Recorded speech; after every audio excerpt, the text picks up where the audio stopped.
Hello again. Today is Tuesday, September the 3rd, 2013, and it's about 11 o'clock my time. And this is a follow-up video to the Saudi Arabia exposure of Prince Bandar al Sultan, the ambassador to the United States from Saudi Arabia, who is currently in position at the Saudi Arabian Embassy in Washington, D.C. I'm following up to question yet again why it is that the main and alternative media streams are not reporting his involvement, Saudi Arabia's involvement, and apparently the United States of America's involvement, or at least their allowance thereof, of the gassing, the chemical gassing of the the Syrian people.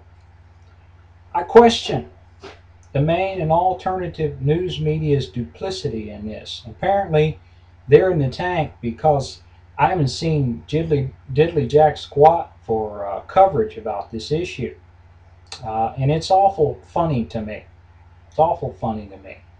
Um, but yet, more and more, war. We want war with Syria. Let's go to war because this time it's different. This time it's not Iraq. It's not Afghanistan. It's not Libya. It's different. It's different because this time there were men and women and children involved. But there were no men, women, and children involved in Libya. No men, women, and children involved in Iraq. No men, women, and children involved in Afghanistan. I recall and hear tell the hue and cry of the main and alternative media news streams on an almost daily basis about how god-awful and how rotten and low-down and low-life scum-sucking pigs our United States military were, how they cut off limbs and cut off other various body parts of Iraqi and Afghanis and I guess Libyans, I don't know, but they cut off those limbs and body parts in fashions reminiscent of Genghis Khan. And they had to be brought up on charges. Need to be brought up on charges. But yet, Saudi Arabia, Assad, he's got to go, man. He's bad. He's bad news. He's no good. He's evil. He's rotten. He's low down. Gotta go. Gotta go. Yet, all the while and for the last decade, our United States government, our United States representatives have been comfy cozy with Mr. Bashar al Assad.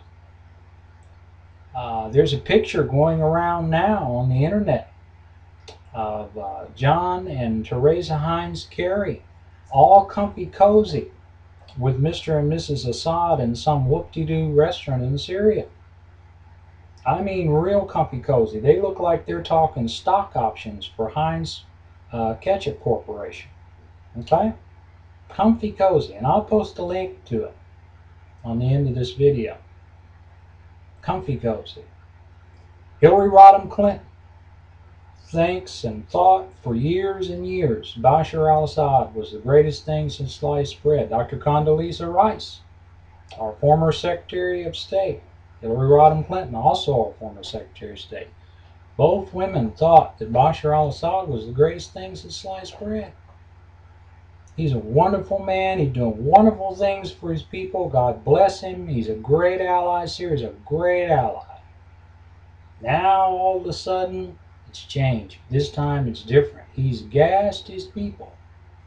And so he has to be removed. I want to know when and if Mr. John Boehner, Mr. Harry Reid, Miss Nancy Pelosi, and Mr. Mitch McConnell will grow a pair and question with boldness and conviction the Obama administration and their connection and their involvement with this Saudi Arabian prince, this ambassador to the United States of America from Saudi Arabia, this Prince Bandar al Sultan. and his deliberate giving and handing over of chemical and biological weapons to the Free Syrian Army, the Syrian Resistance Army, okay, and the turning on or allowing to be turned on of chemical and biological weapons by Syrians, on Syrians, against Syrians, and why it is exactly that we need to go to war over that.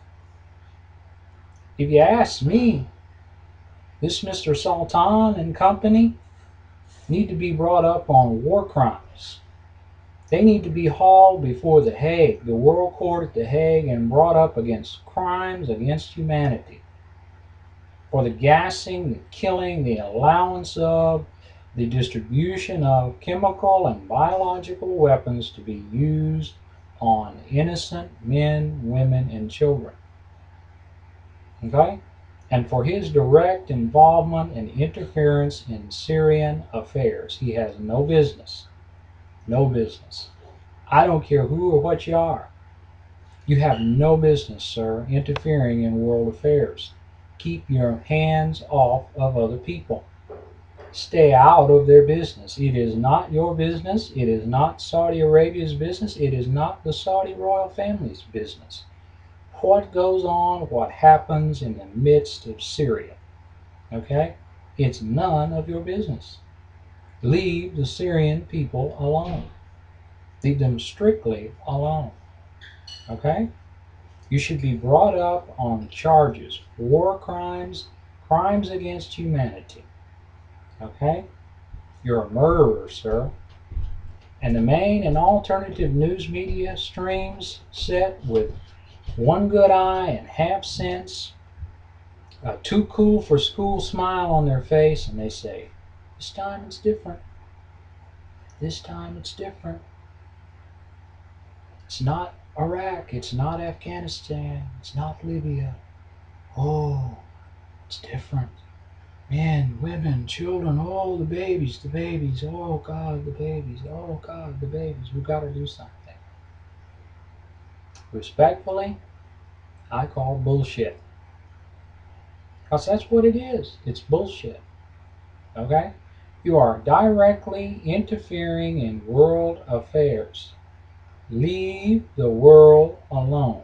Just do the news and keep your big fat mouth shut. Nobody cares what you have to say. Nobody wants to hear what you have to say. Don't matter how good you look on TV. Don't matter how good you sound on radio. Don't matter how good you look online. Just do the news and keep your mouth shut. Keep your opinions to yourself. Let the rest of the world handle the rest of the world's affairs and keep your mouth shut.